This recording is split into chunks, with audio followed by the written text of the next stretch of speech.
When was the last time where you were in some situation that got you really triggered? It was something trivial, something small, but your response was full of anger and resentment and frustration. Or perhaps you bursted into tears.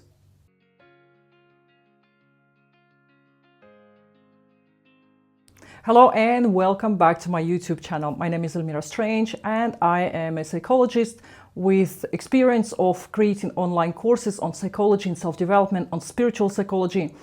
So let's get straight to the video. In this video, I would like to talk to you about something very important. It's about our traumas and healing. It's about our inner child, that the concept that we see as psychologists, that something is definitely worth checking into pretty much on a daily basis for most of us. Why this is important? Because in this day and age, we live in a very turbulent time where we feel a lot of anxiety. Many of us feel depressed. Many of us feel lonely. This has all become so prevalent, and with the technology that it seems like it's going forward, and it seems like we are all connected through the technology, through all the social media, yet we are the loneliest nations ever probably existed on Earth. How is that possible that you might have 300, 500 friends on Facebook or Instagram or whatever, but in reality you often feel lonely? And I know many of you would relate to this. And as a psychologist, of course, I am looking into the reasons why we feel the way we are and what we can do about it. But also, before I explain some psychological theory, I want you to reflect on this question. When was the last time where you were in some situation that got you really triggered? Where you responded in a way that later on you would think like, that wasn't like me. Why did I respond in that way? Because it was something trivial, something small, but your response was full of anger and resentment and frustration. Or perhaps you bursted into tears. Well, let me tell you, it's not the part of you who belong to your adult self.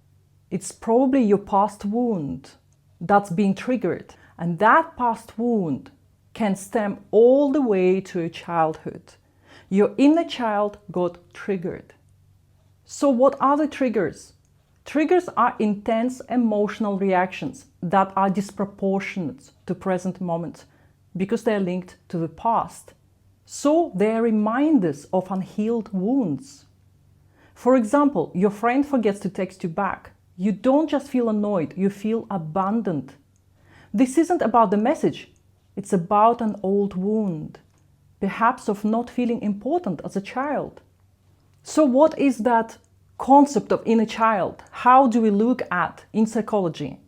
The inner child is a part of your psyche that still holds your unmet needs, your early emotional patterns, your attachment wounds.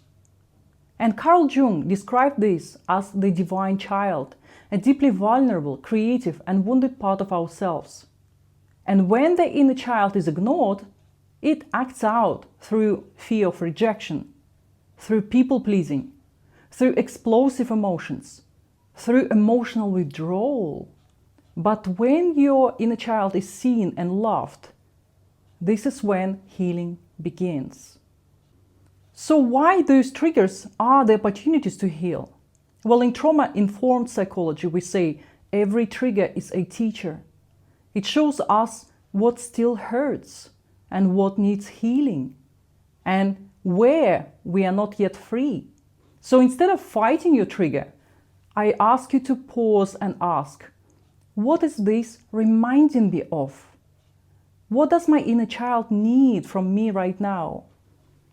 In regards to our inner child and healing, I want you to reflect on this quote. I think it's very powerful. It's an African proverb which goes as, "The child who is not embraced by the village will burn it down to feel its warmth." And let's read it again. "The child who is not embraced by the village will burn it down to feel its warmth." So I hope you find this content useful. But before you go, I wanted to give you some practical steps of what you can do when you're triggered next time. When somebody says to you something and it feels really harsh, like some kind of criticism, where you feel like crying or feeling getting really angry at that person or at those words that maybe you cannot even reply to, what I want you to do, I want you to get to some safe place, whatever that is for you, whenever that is for you. And then pause for a moment and then try to locate where you feel what you were feeling and what exactly you were feeling. I mean, label it, name it. It's very difficult sometimes to name our own emotions. Try to stop and think, what it is I'm feeling right now? And you will see how much you'll be struggling if you haven't practiced doing that yet. So with the inner child and triggers, the same thing goes. You pause for a moment and you say, okay, what it is I'm feeling right now? I feel scared. I feel rejected. I feel hurt. I feel angry. And then try to locate it to which age in your childhood this correlates to.